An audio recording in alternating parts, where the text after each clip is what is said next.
Puis, si vous voulez, on va prendre un petit peu de hauteur. Oui. Oui, regardez où je vous emmène. Maintenant, regardez ces images. Ce sont celles de la citadelle de Besançon. Magnifique citadelle, un chef-d'œuvre de Vauban. Eh bien, figurez-vous que non, je ne vais pas prendre la place de Jean Seb, la citadelle. On vous en reparlera. Jean Seb, rassure-toi, moi c'est bien d'animaux dont je vais parler, puisque cette citadelle absolument sublime, à l'intérieur, il y a 3 musées, dont le muséum de Besançon. Et il faut aller voir ce muséum, ce zoo, il est incroyable. Il est un des plus intéressants de France. D'abord parce que les nombreuses espèces qu'il faut aller découvrir, elles sont extrêmement variées, mais en plus parce que là, eh bien, on initie, on sensibilise au maximum à la biodiversité. La plupart des espèces qui vous sont présentées sont des espèces qui sont menacées.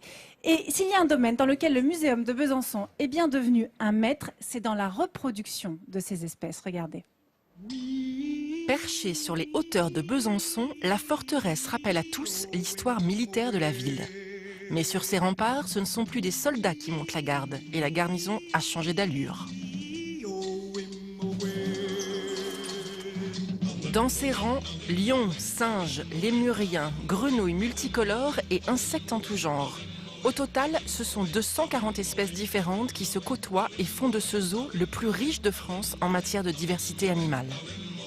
Mais pour sa directrice, le zoo de Besançon est unique, surtout par le choix de ses pensionnaires, qui n'est en rien dû au hasard.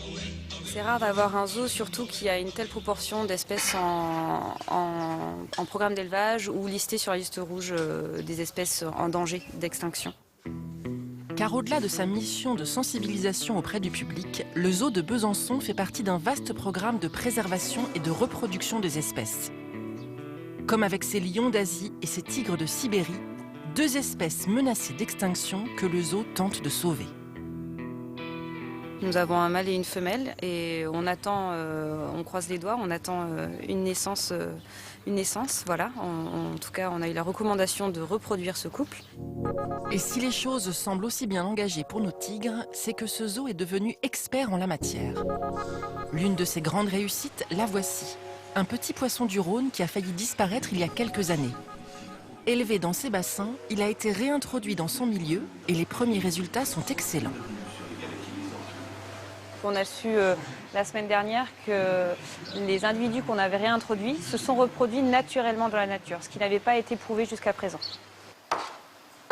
Le zoo de Besançon est également un grand pourvoyeur d'animaux pour les autres zoos du monde entier. Comment ça se passe l'élevage alors, des mantelles? Regarde. On en a combien là? Écoute, sur la boîte c'est 88, je les ai pas... Et si Margot vient prendre des nouvelles des bébés mantelles, de minuscules grenouilles venues de Madagascar, c'est qu'elles sont attendues ailleurs. Donc il y en a qui vont aller au zoo d'Alger et il y en a d'autres qui vont aller à Paris et Amiens aussi on veut. Donc on va fournir pas mal de zoos. Ok. Et si les zoos du monde entier font la queue pour avoir les grenouilles de Margot, c'est que Besançon est un des rares à pouvoir en fournir autant. On a fait le choix de cette espèce parce qu'on avait les compétences techniques et zootechniques pour les élever ici avec succès. La preuve, aujourd'hui on a plus de 80 naissances, donc c'est super.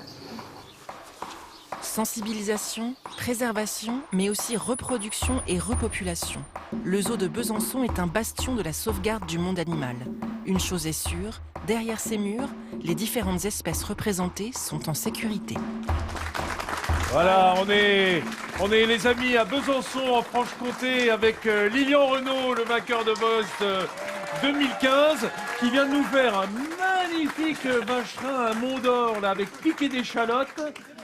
Tu pourras goûter tout à l'heure, Églantine. Hein. J'espère bien, oui. Bah alors, bien sûr, Après ce petit tour dans cette citadelle T'as absolument pas l'air réchauffé, c'est incroyable. Oh, bah, autant que vous tous. Hein. Églantine, j'avais une petite question. Moi, quand j'ai Oui. vu ce sujet, je me dis, mais comment on fait pour que les animaux se reproduisent comme ça en captivité? Est-ce qu'il y a, Alors, il y a un vrai que truc? Je veux bien te montrer, mais il fait trop froid. Je parle des animaux sauvages. C'est vrai que c'est une des difficultés majeures en général, mais ce zoo-là travaille avec d'abord des soigneurs qui sont absolument passionnés, et puis dans le zoo, chaque espèce a son propre spécialiste. Et d'ailleurs, je voudrais vous présenter un des responsables de la citadelle, c'est Pascal Schultz. Bonjour. Bonjour. Alors, Bonjour, Pascal. oui, on peut vraiment l'applaudir parce que cette citadelle est un endroit absolument fantastique. Nathalie posait la question, vous avez aussi des partenariats avec des experts extérieurs au zoo? Tout à fait, effectivement. Ces espèces qui sont menacées, qui sont même pour certaines presque en voie d'extinction, sont surveillées et sont accompagnées partout en Europe et partout dans le monde par des experts qui les gèrent. Et nous sommes partenaires de ces experts. Et c'est grâce à eux aussi que nous participons à des programmes. Voilà, ils travaillent aussi sur la génétique, le soin des animaux. Tout à fait, oui. Le but, c'est effectivement que les animaux soient le mieux possible là où ils sont, dans nos enclos. Et puis comme ça, effectivement, ils se reproduisent mieux. Voilà, tu as la réponse à ta question, Nathalie.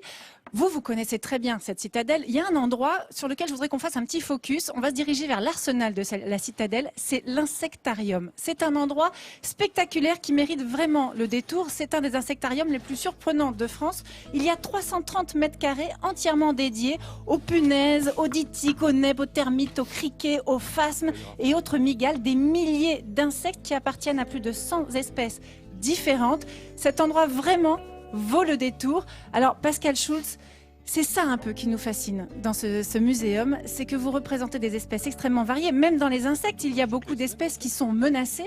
Vous travaillez vraiment pour la préservation des espèces. D'ailleurs, vous accueillez jusqu'à 250 000 visiteurs chaque année, dont de nombreux étrangers.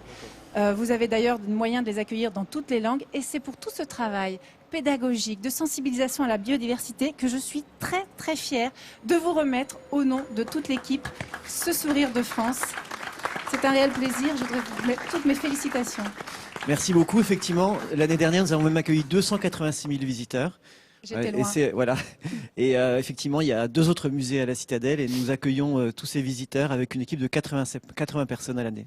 Bravo à vous. Bravo, Merci c'est bien beaucoup. Merci à mérité. Comme nous sommes toute la semaine ici à Besançon, en compagnie si je- des bisontins qui sont venus nombreux nous accueillir, nous irons visiter le zoo de la Citadelle. On ira en famille. En famille de Midi en France avec nos camarades, Il faut. bien entendu. Oui,